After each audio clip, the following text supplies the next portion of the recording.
Olá, pessoal.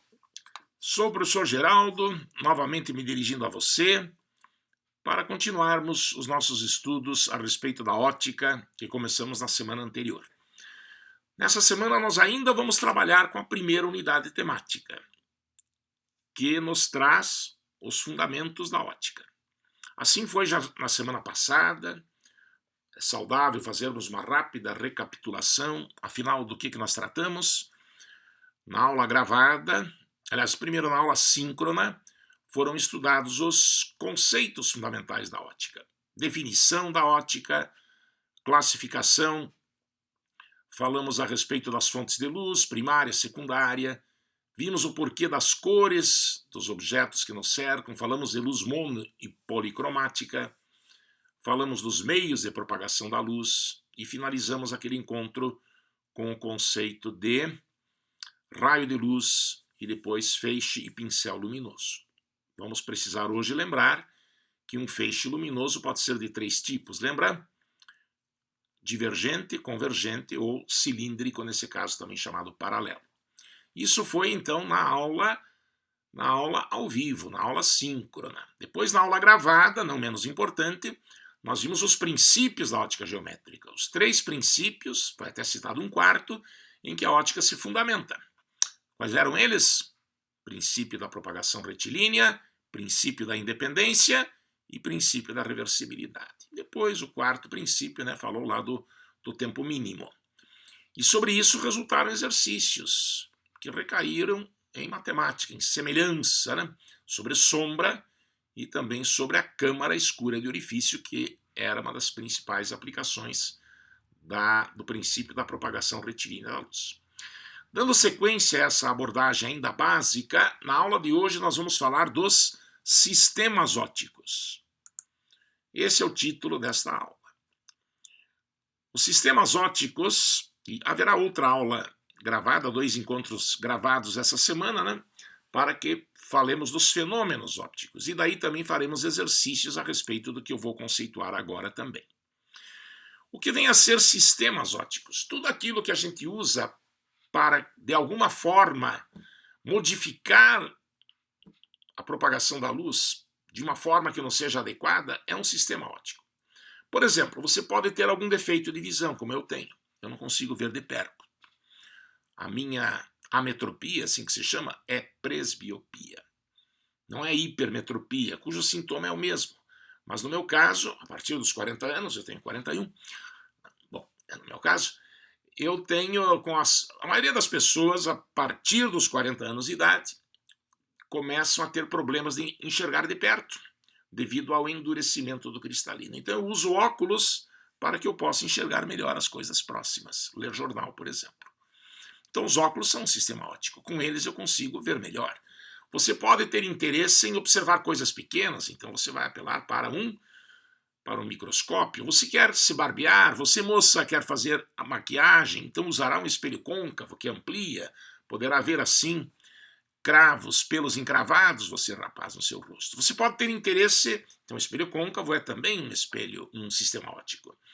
Tá? Você pode ter interesse em observar objetos distantes, então usará uma luneta, um telescópio, que assim como o microscópio são associações de lentes ou eventualmente de espelhos.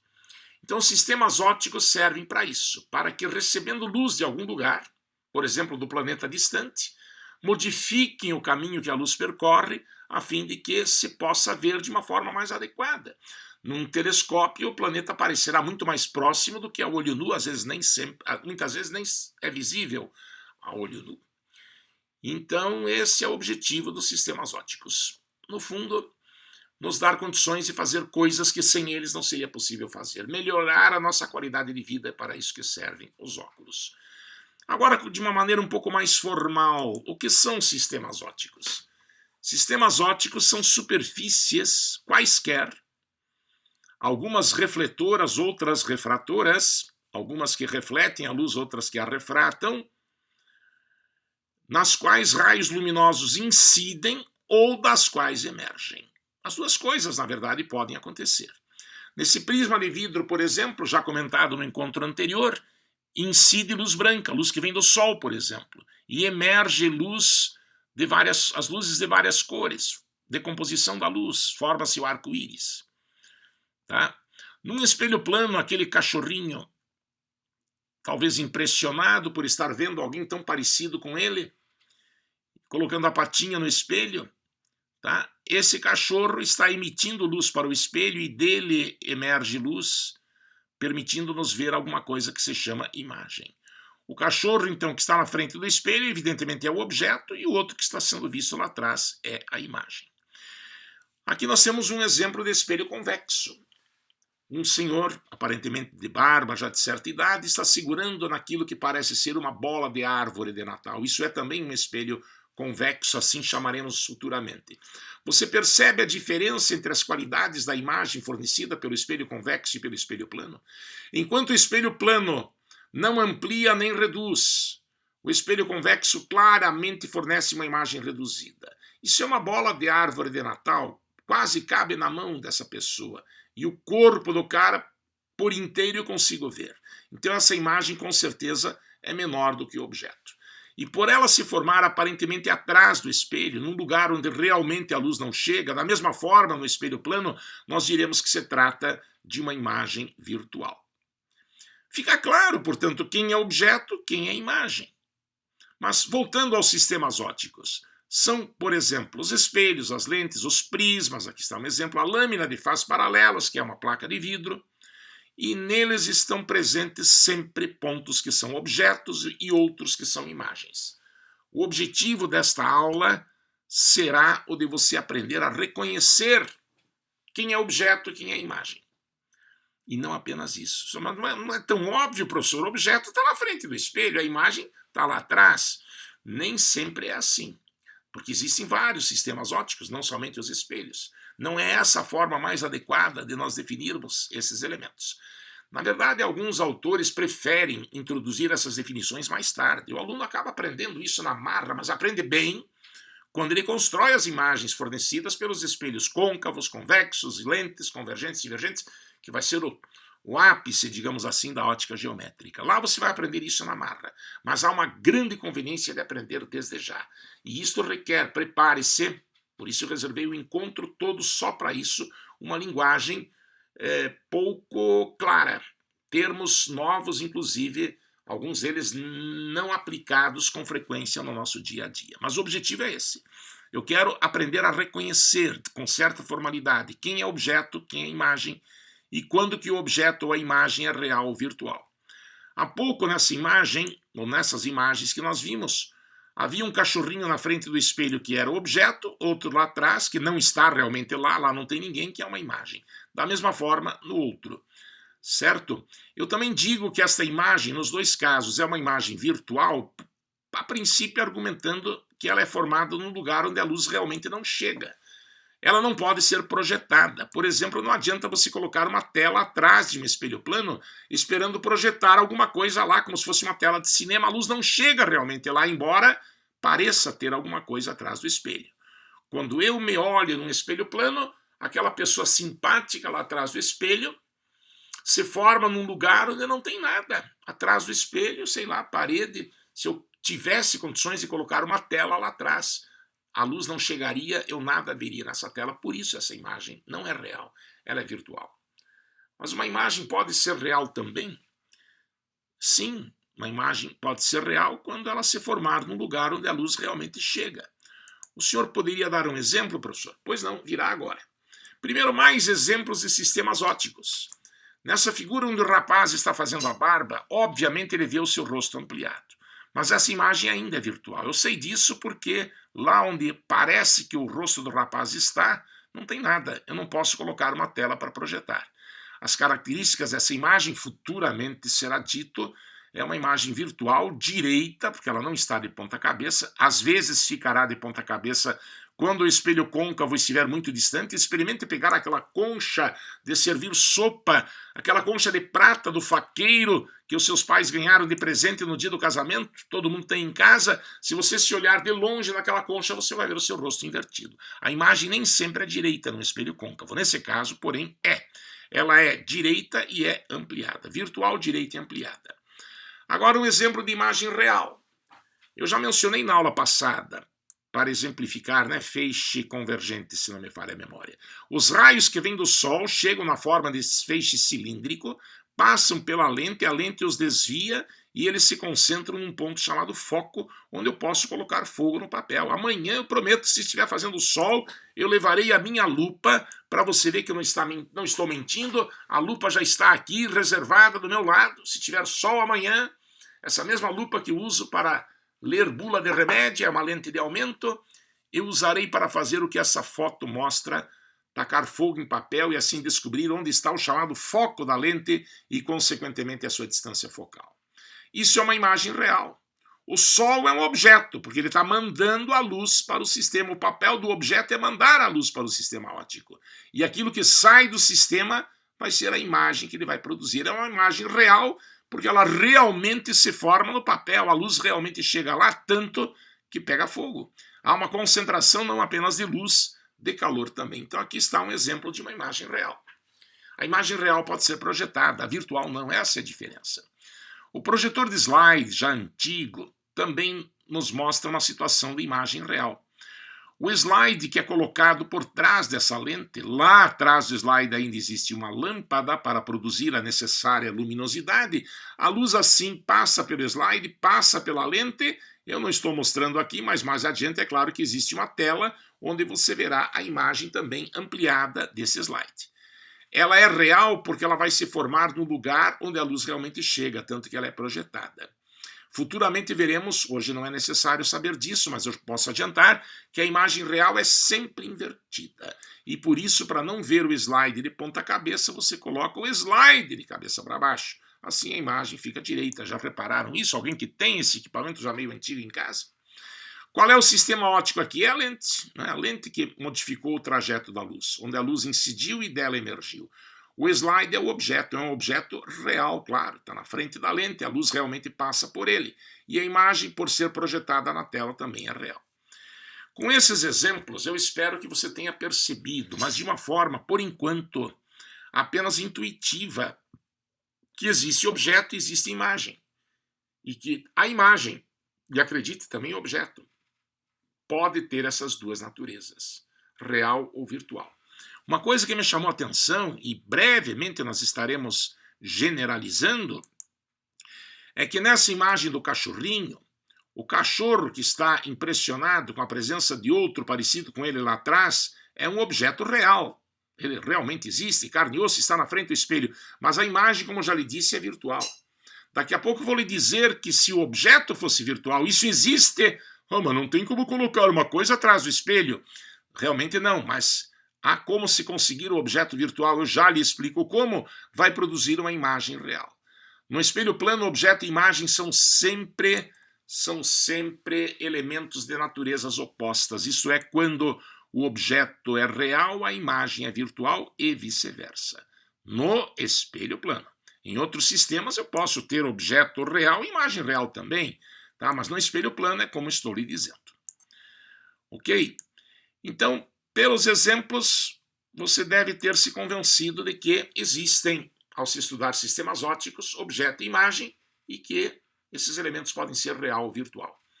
Uma maneira de caracterizá-los virá agora com bastante formalidade. Haverá termos novos, por isso eu peço que você tome bastante cuidado e preste atenção a cada palavra que for pronunciada. Um elemento se caracteriza como ponto-objeto quando ele for vértice de um pincel luminoso que incide no sistema. Por que isso? Qual é a lógica? É papel do objeto mandar a luz para o sistema. Não é? Quando você se olha no espelho plano, você é o objeto. Você se coloca na frente do espelho para que o teu rosto mande luz para o espelho. Não é? Então, luz que incide no espelho sempre vem do objeto. Então, para ser objeto, tem de ser vértice de pincel incidente. Aqui você tem um exemplo, uma vela na frente, por exemplo, de um espelho plano. O feixe que a vela produz é divergente, lembra da aula anterior?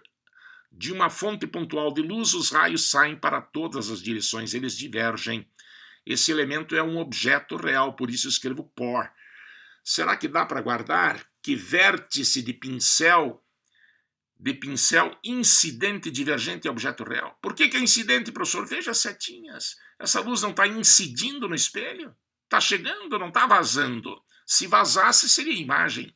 O papel do objeto é mandar os raios para o espelho, fazer com que os raios incidam no espelho, na lente, seja qual for o sistema. E o feixe, se for divergente, caracterizará, portanto, um objeto real. Agora, como é que é o tal do objeto virtual? Aqui, por exemplo, eu poderia ter uma lupa inclinada, um espelho plano vertical, imagine que seja esse o caso, a lupa recebendo raios de um spot ou mesmo do sol, desviando-os de modo a fazê-los convergir para o foco, só que antes de chegar no foco eu agora coloco um espelho.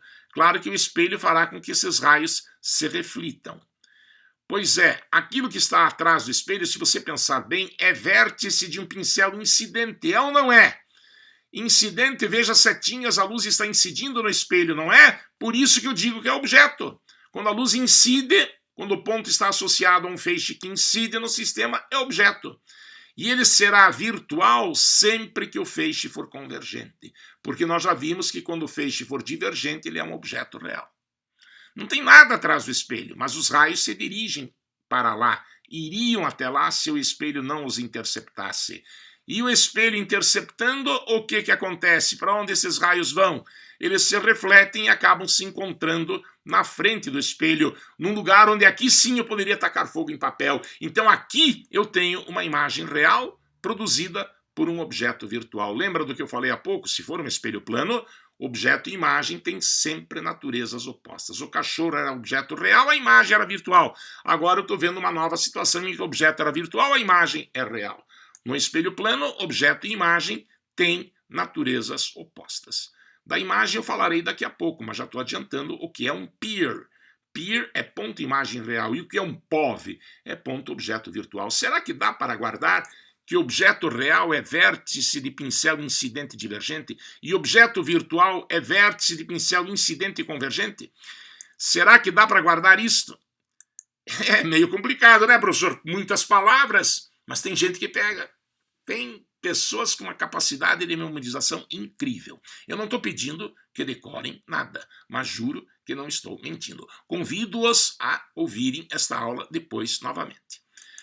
Agora, o feixe pode não ser nem divergente nem convergente, ele pode ser paralelo, como é, por exemplo, a luz que vem do spot do teatro, como é a luz que vem do sol. Nesse caso, a gente diz que o pincel é cilíndrico, né, ou paralelo, e o ponto se diz impróprio. Aqui nós temos um objeto impróprio. Se fossem raios que saem do sistema, daí seria uma imagem imprópria, como eu já vou te dizer.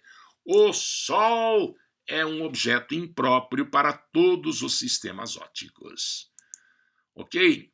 Só por favor não decore. Então divergente é real. Convergente é virtual? Não decore, porque isso funciona para objeto. Com a imagem vai ser o contrário. E por uma razão assim mais ou menos lógica. Vamos falar da imagem agora então, com muita alegria. Então, eu já falei que o objeto é responsável por mandar a luz para o sistema. Do objeto, a luz incide. Agora eu quero falar da imagem.